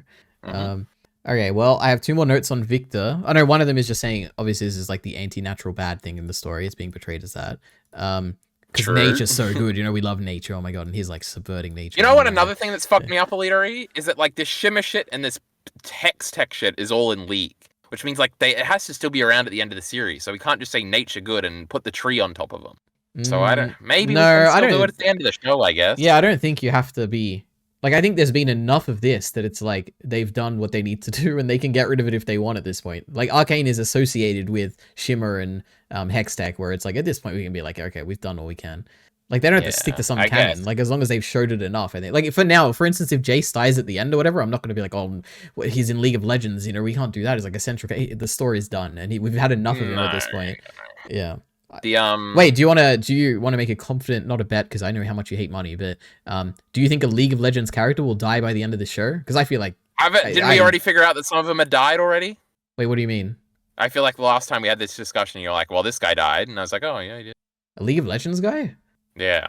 I don't know, did we? I don't remember anyone. Because when I said that earlier, I was making a callback to that funny joke. I didn't actually think he wasn't going to die because he was a League of Legends character. I don't remember. Maybe there is. I'm right then. Hell yeah, we love this. He's dead. Yep. Silco is in the League of Legends spin-off game, and he died. It's so true. Okay. Now the one interesting thing. Wait, I was saying something else about V and something. Okay, go ahead. And Victor. Well, I was talking about Victor, but yeah. The hex tech and stuff and something, and it was in League, and there was. Oh yeah, about the hex tech. Do you think this is? I guess it's more of a prediction thing. Is Hextech and whatever's going on with the Rose thing, do you think they're meant to be opposites? Like, they're meant to be, like, 2 forces? Because, like, first, visually, they're paralleled with Mel and Jayce, who are both, like, being imprisoned and stuff. Secondly, they're, like, opposites, one's dark and one's light. Well, it's seemingly he was trapped by this thing that was there, right? Like, he disappeared, got teleported away, and came back, and he's struggling, like, he's killing these things to get out of there, right? Or not? Did you not take it as that?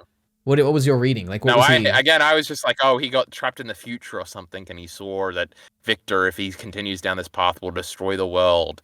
And, it made him very scary, so he's got a beard now. And then he came back and he said, well, you gotta die, Victor. Yeah. Okay, so you didn't see it as, like, a parallel with Mel stuff at all? Is this fucking dumb Rose shit just so everybody can team up against somebody at the end? I don't think so. Maybe. I don't know. What's we've only got 3 episodes to introduce this character, flesh out whatever they want, have them have a big fight. Wait, it's not a character, right? It's a group of people, like it's a nation against Mel's Noxus I guess people. They could just do a tease, like in the next show they were gonna do something. I don't know. Maybe. Well, I don't feel that like so many of the characters don't have any connection to it at the moment, right? Like Jayce has nothing to do with it unless it is this parallel thing. Vi and Powder have all be one thing, right? Yeah, like, if it is one thing, then yeah, I could see that. And it could be like the resolution is like both of these things need to be got rid of somehow.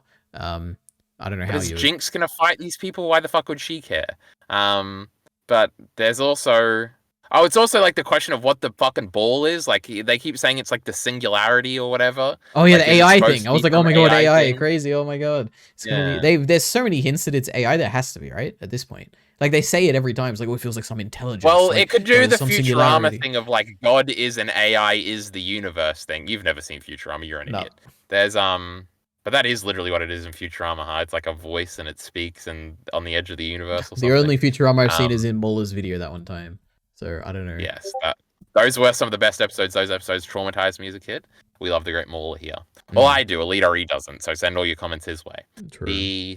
Because I feel like that's kind of an interesting mystery that we should try and figure out. But the Rose stuff. The Rose stuff feels incredibly like that's some of my least interesting stuff. All right, the singularity stuff. Oh, okay. No, the Rose stuff is ominous and cool.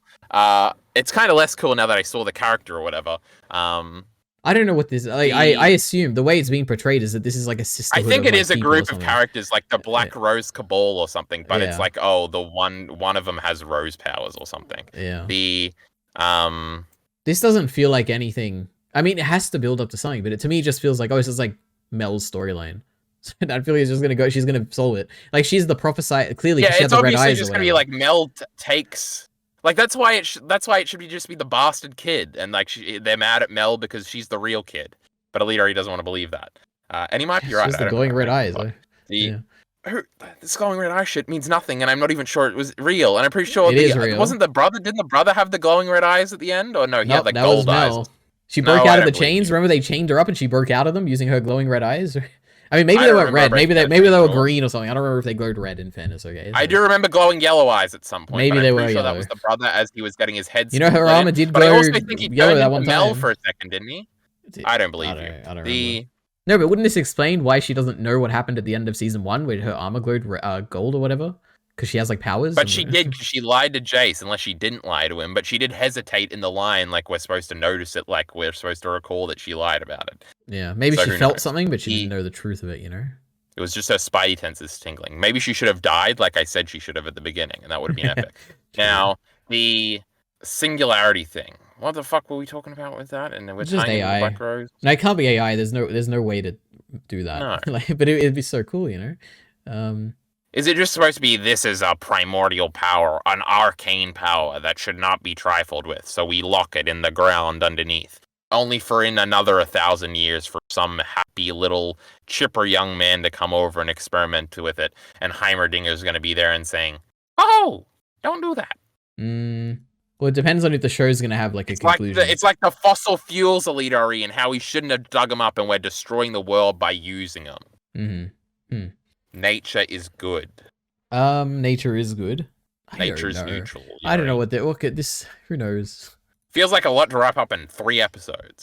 I mean, it feels achievable. It doesn't feel. But also, this Black Rose shit could just be like they show up and they say, "We have some demands for you," and they're like, "Okay," and then they like have to do some like hand over Murdard or a woman.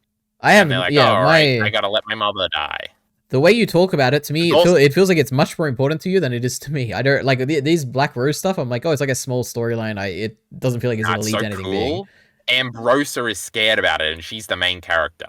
And in episode 2, they seeded it back in season 1, so it's got to be super sick. The God damn it, I was gonna say. I don't know. I don't know. Go ahead, I'm gonna go back to my Victor point that I've been trying to say for a while.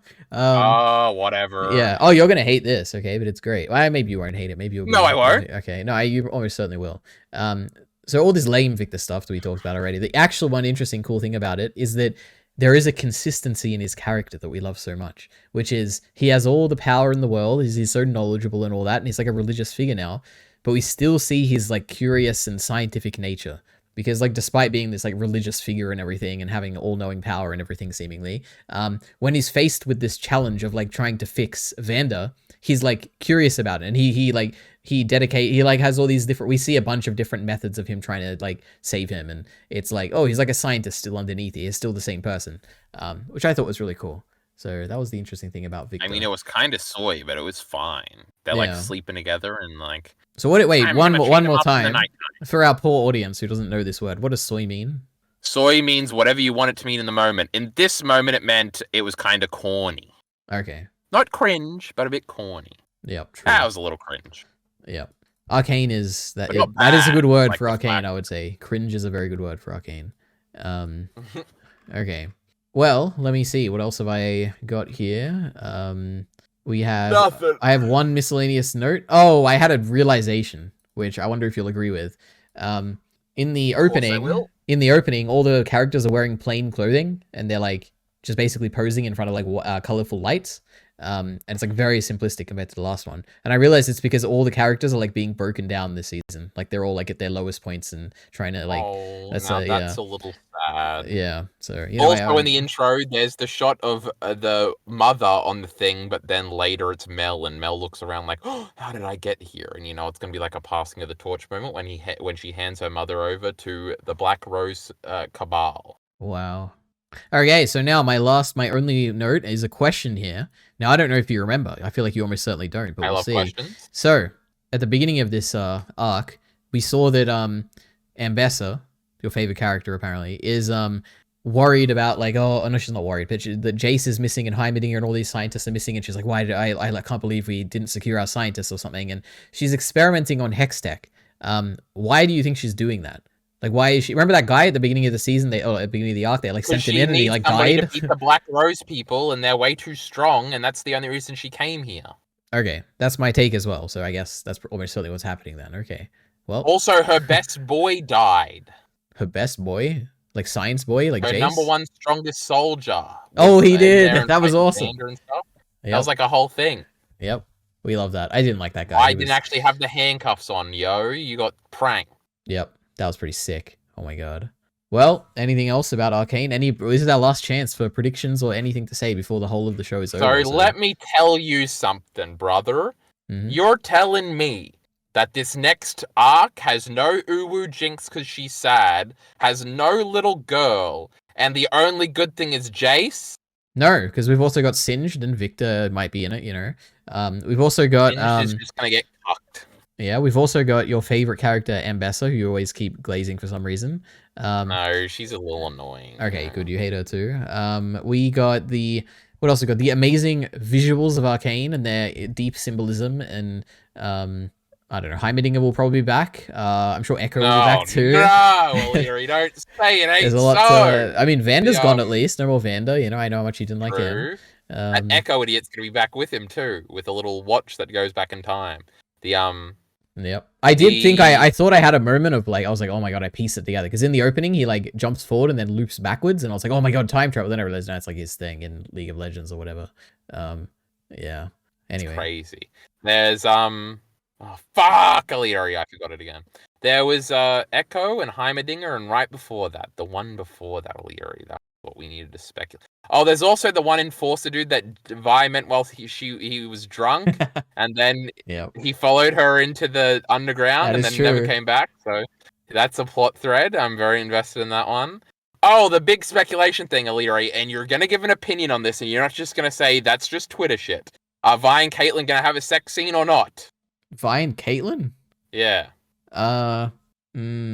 What is it? What do you mean by a sex scene? I feel like they have to. I feel like they have to be the only happy. You mean wait? You mean like will they have sex? Like clearly, not like a sex scene. Like no, they don't have to have a sex scene, but they're gonna wake up with yeah. Okay, you know what? Bed together the next morning. Yeah, I'll say yeah, probably. That's fine. I could see that happening. Okay, that's all Twitter cares about, right? That's all I see. Lots of ones where they're doing the praying thing, and it's got like 100,000 likes, and it's like, please, in Act 3, it's our last chance. Give us the Caitlyn Vi scene. No, but they already kissed, you know? That's all you need. As the famous Star Wars director said. I already forgot about that.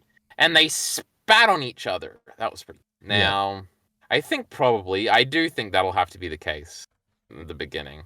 EliteAri, it's going to be a join forces against a bad guy. Let me take a moment to think about this. And they're all going to be mad at Ambressa for getting them involved in this, and they're all going to be like, your selfishness, Caitlyn's going to tell her off. Your selfishness got us into this. And Mel's going to be back and she's going to say, you dumb old bitch. And then she's going to be like, where's Jayce? Where's Jayce? And Jayce is going to be off not ganging up. And it's just going to be radical. Okay, why don't we do this? Now everybody powered down after Victor died, EliteAri. Do you see that? They're all dead now. That's crazy. Yeah, true. They all screamed for a bit and I was like, oh my god, this is like... That's why I think he might have a reincarnation moment or something where they all come back and I don't know. I don't know. I could imagine. Okay, I could imagine Victor continuing on, but not as like a religious figure. He hopefully he learned his lesson or whatever is what I'm hoping. Like he could, because he was in that other weird like psychic world. I could imagine him still being out there somehow and coming back, but maybe inhabiting someone else's body or something. But I feel like the religious stuff is all done. But we'll see. Maybe not. But right now, I thought of a genius idea, Kyle. We're gonna go through a few of these characters. We're gonna say what's gonna happen with them. Okay, so Vi. What's gonna happen with Vi? The worst thing is, as soon as episode 7 starts, I'm going to be able to know them all. Now, Vi is going to kiss. She's going to marry Caitlyn. And, but Jinx is probably going to be dead. No, I don't know. So, Vi, she's going to be, episode 7, EliteAri, her and her sister. You should have let go of me, bitch! Punches her. Hey, I just did it to save you, bitch! Punches her, and then Caitlyn breaks him up, and suddenly she's the voice of reason, and Jinx says, what are you doing here, slut? And then Jinx runs off, and she's gonna have some scenes in this episode where she's pondering some things and thinking back to shitty powder. Not like she's been supposed to, EliteAri's saying she's been doing all this time, but for the first time in 20 years, she's gonna think, because she's 20, EliteAri, and I'm not a pedophile, and she's gonna think back to, and she's gonna have a realization moment or something. So Powder's doing some, Jinx is doing some reflecting in episode 7, and that's when we have the sex scene. And then they're like, Ambressa's gonna come for us. But before they can have any sort of confrontation there, Jayce, because we have to have some Caitlyn Jayce resolution, EliteAri. I'm doing them all at once, fuck you. Good. And Jayce and Caitlyn have to have some. No, Jayce is the bad guy, right? It's so easy. He's like the fallen hero. We all think he's so tragic. We'll all get him tattooed on our forearm. And so him and Caitlyn are gonna have a scene because when Caitlyn first became Hitler, we were like, oh, Jayce is gonna come back and have the scene. But this it's flipped. So now it's gonna be like, Jayce, you've lost the fucking plot, brother. Put your hammer down, because he's gonna try and kill Vay because he's got to get rid of all of the hex tech, of course, and she's got the gloves.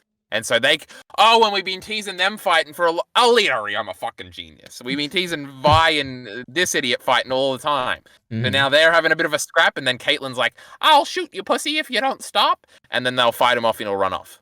That's where my predictions end, I think. All right, what's going to happen with Echo and Heimerdinger? Okay, Heimerdinger and Echo turned on Jayce when they saw the future. Jayce wanted to take action immediately, but Heimerdinger has always urged caution. And he had their dad? Did he kill them?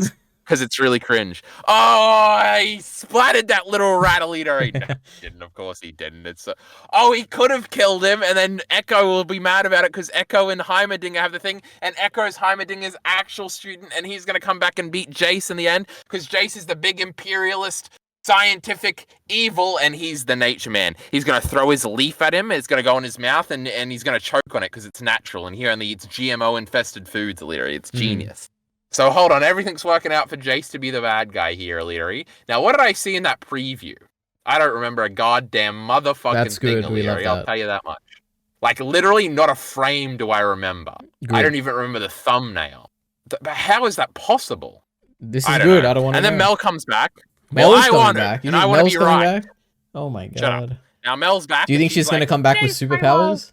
No, of course not. I think she's going to say, Jayce, my love, I'm just a woman, and I'll be your woman. And I don't know. I don't know how this happens. Is she going to be mad at him or something? I feel like she has to come back during the action and see him doing something bad and going, what are you? And then he'll run off and they'll be like, Jayce has been a little crazy recently. And then she'll be like, and then when they actually kill him in the end, she'll give him a little kiss and be like, I can't believe you're gone. Now, Ambressa, she has to be like beaten down and sad because, you know, these big, strong characters, we have to beat them down and they have to have a humbling moment where but Mel has to be there for this. And she's got to be like, this Black Rose thingy, it's all because I had sex with her dad and she's my daughter. Oh, no. And your sister. Oh, and then Mel's gonna have a magic off with her. She does have superpowers, EliteAri. This is crazy, but she has Ambressa superpowers because she's not the bastard. Now, anyway, what other loose ends do I got to tie up? Anyway, Ambressa's got to have a sad moment, and then maybe she'll walk off into the sunset at the end, or maybe she'll die. So who's dying? Jayce is dying, EliteAri. That's what we concluded. And Jinx versus Jayce at the end. That'd be epic. And there's no way that arm girl's dying, EliteAri. She's had plenty of opportunities to die, and we've kept her around. Sigurd is definitely going to have a sad, now, my daughter, I will join you, as he's bleeding out. Yeah, he's going to say exactly those words, isn't he? It's going to be great. Oh, my God. I'm a genius. Oh, wow. Let me write this shit, Joe. So Warwick's already dead. So if we're are we time travel saving this kid? Oh, wouldn't it be crazy if like the first episode of the next arc is in the past and it is time travel stuff immediately from the get-go, and then we try and figure out like, oh, how do we get there or something? Yeah, and we join in the middle of the action, but there's no way Arcane's not that cool. Yeah, there's because if we save the kid, we have to save Warwick too.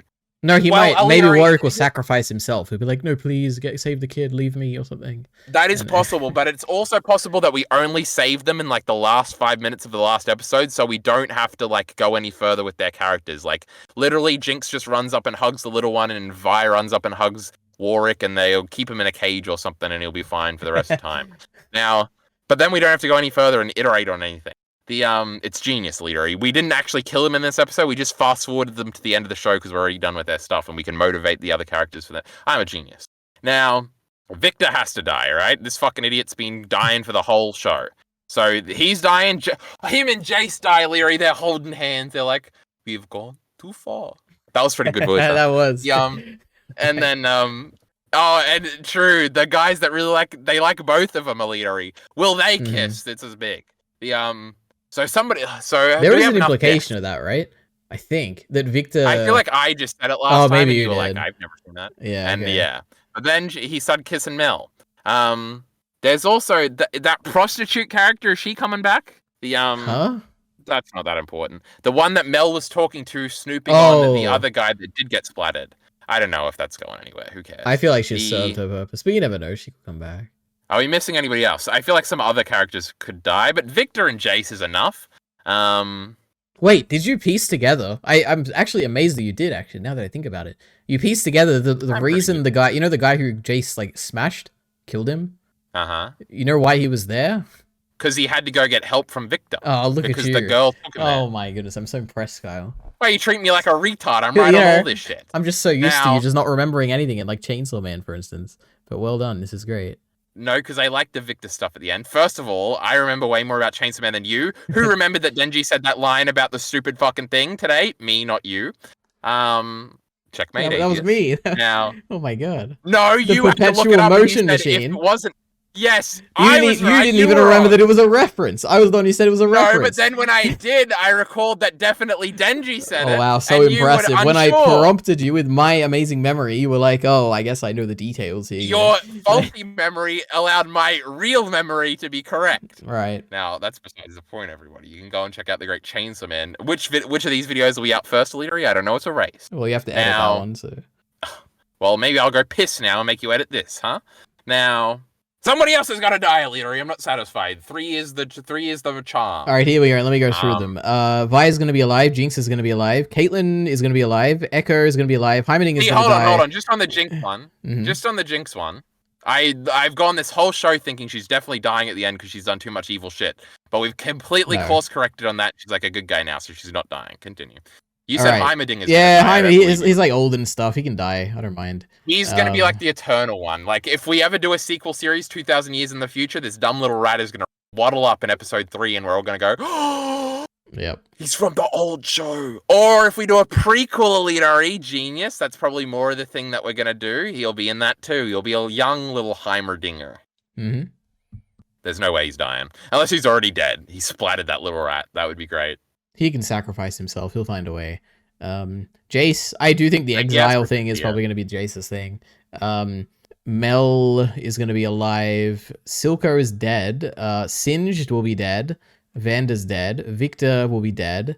Ambessa could be dead, but could also just be like stripped of all her titles or something. And like, yeah. Who else is there? Sounds like it to me. Yep. Crazy. The little girl will be dead. I guess I don't believe as strongly as you that they're going to bring, like, any characters back. Like, I don't think this little girl's coming back. Definitely not Vanda. I would be, like, pretty confident of that. I don't know. I guess we'll see. Do I even want the little girl to come back? Probably. I mean, I thought the end was pretty cool, but it could also be cool to get a scene with Jinx saving her or something. Who knows? She's like a superhero, you know? She, like, turns back time and saves her. And the arm girl, EliteAri. You forgot about the great arm girl. Who's the arm girl? Oh, Savika. The lack of arm girl. Idiot. She's going to become like a good person. She'll be the representative of the Undercity who will like... She's going to run the Undercity when Jinx dies. This is true. Yeah. And she'll like bridge the... Like there'll be the Zorn Accords. She's definitely going to sit in Silco's seat at the end. Oh my god. That's the most arcane thing I've ever heard of in my life. This is genius. You know what? She might even like make a comment about how like... What could she say? There's some comment she can make about your Silco. Sacrifices brought us to this, old friend. Or maybe Arcane will do an even funnier thing, which will be like she'll sit in the chair and then she'll get up and like kick it over and be like, I never liked that chair anyway. And then she'll sit in like her own chair or something. I don't know. I could. True. We'll have the Game of Thrones moment where somebody burns the chair and then she'll be like, it's about time somebody did that. Yep. And she'll be talking to herself while she says that. It'll be great. True. Well, I'm excited. What does Jinx and Vi's happily ever after look like? Do they get a house? No. I don't think they get like a happy ever after. I guess no. Vi just goes and lives with Caitlyn in her mansion, and fucking Jinx can. No, EliteAri, I know exactly what's gonna happen. Go ahead. Like they're going to have a slight fight at the end. Where they're like, they fight together, they both get their happy endings. One gets Caitlyn, one gets the little girl, and they're gonna have the I don't ever want to see you again. And they're gonna like, and so Jinx lives in the underground and she lives up there with Caitlyn. Because they also fight in like the games and stuff, so we gotta make it to that point. But it'll be like a kind of happy one. Yeah, so you think a happy... Okay, what do you think about overall for Arcane? Do you think a happy ending or sad or bittersweet? Oh, absolutely. Okay. There might be some, like, if Jayce and Victor die holding hands because they were both kind of bad guys, that's like, is that bittersweet? No, bittersweet would be more extreme, I think. I guess I kind of agree. I think it'll be like, because the whole thing, like, one of the central premises of the show early on was like the divide between the rich and the poor. I can imagine a scene where it's like, oh, we're hosting like some event in the underground, and all the people from above come down here like once a year, and like then we host one in the overground, and we all like go up there for a year, like 1 year, and there's like some weird like interchange, and they're all happy. The fish guy who makes all of Vi's food is cutting stuff up, but he's up on the in the real city, and all the little city kids are loving it. Yeah, I can imagine that, and I'm gonna cry. I'm gonna be like, this is so cute, and you're gonna be like, this is so terrible, and yeah, this is gonna be great. I can't wait. No, now it'll be great because they just copied my idea. But before that, it would have been terrible. Yep. Because what's important is not the show being good; it's my bragging rights. True. Well, anything else? How about this? One thing we didn't actually speculate on the most important thing, Kyle, at least to you. Is this ending going to be received well? Are people going to like it, or is it going to be a controversial? Oh my god, I can't believe this. Really? Yeah. Okay, I think it's going to be... Stupid people like stupid things. I think it's absolutely going to be a very similar case to, like, Attack on Titan, where the overwhelming majority of people like it and think it's, like, pretty good, the ending. And then there's going to be a lot of people who vocally are like, this, I can't believe they rushed it, it's so bad, and I think that's exactly what this is going to be. But we'll see. I don't feel like there's anything they could do that would do that, though. Like, Jinx would have to, like, kill Vi, or like, Vi would kill Jinx or something. It'd be like all the Jinx fans would be mad.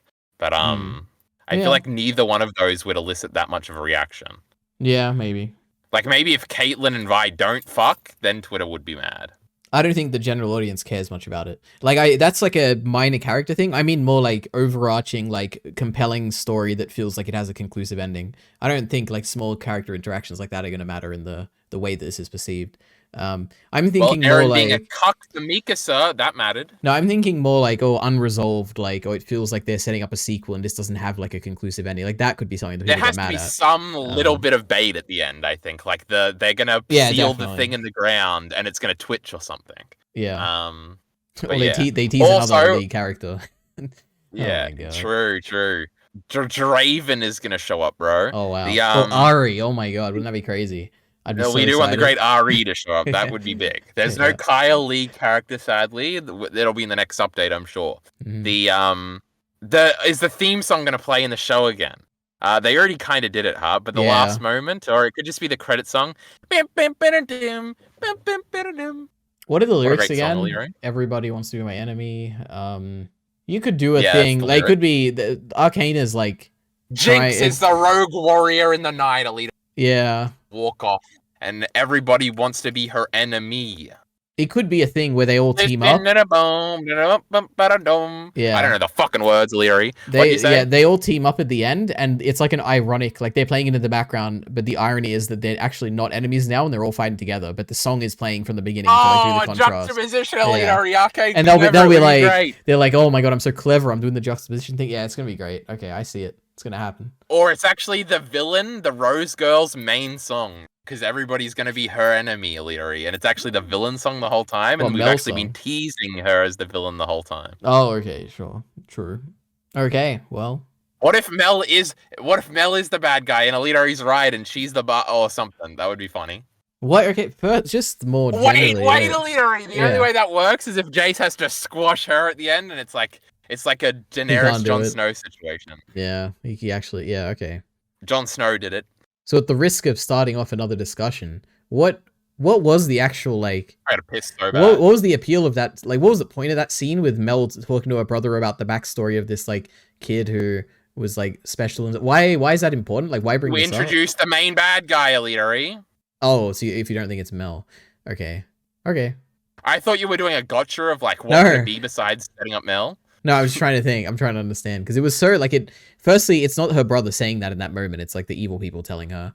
And it. Well, it was the evil people the whole time, right? They were like manipulating her. Yeah, that's what I'm saying. Yeah, like it wasn't. It was never the brother. Like in that scene, the one telling her. Because I thought it was like them gloating. Like, yeah, and then your mother, you won't believe this, but she had a kid, and I am that kid. And fuck you for being a nice, and I trapped your dumb fucking real brother in here, and I'm gonna get her back for not loving me by killing her real kids. Mm-hmm. But also, don't they have a moment where they're like, you weren't her, or whatever, where they're like, we expected one of you to be the one, or something? Or am I making that up? I think what I remember was that they were saying, like, I think that they were implying that Mel was hidden away, like this kid was hidden away in this city, which is like where she was, and why there was so much distance between her and her mum, because that she wanted to hide her away, and that's why they never found her, because they didn't know that she was there. But when the story is being... Well, I guess you could just say Mel doesn't know, but when the brother is telling her this story, that she's like, our mother had a bastard child with somebody? That's like, not like and I her. think the idea was like, she couldn't be in love. She's just an evil matriarch. Yeah, that was definitely what they said, yeah. Well, not like that, but yeah, roughly. So I guess you just think Mel doesn't know that she's the bastard. Yeah, and that's the irony of the scene, because they're like trapping her here to like kind of extract the information, and they do at the end when they... Yeah, you're right. Well, they do a lot of irony. It's just we see through it, you know. True. Ay. Well, irony, wanna be my enemy. And with that, this is the end of this Arcane discussion. We will see you one more time after this final stretch. In 3 days, we will have all the answers. We will have all the predictions for all the sequel series, I'm sure. I will have all the bragging rights. Yep. And Kyle will not have gone back and watched those episodes in season 1, episode 3. Absolutely not. Yep. So I will forever be right, and you will all comment and agree with me. So thank you. See you. Comments don't mean anything. Well, they mean next something. Tuesday. You see you next day. I'll see you later.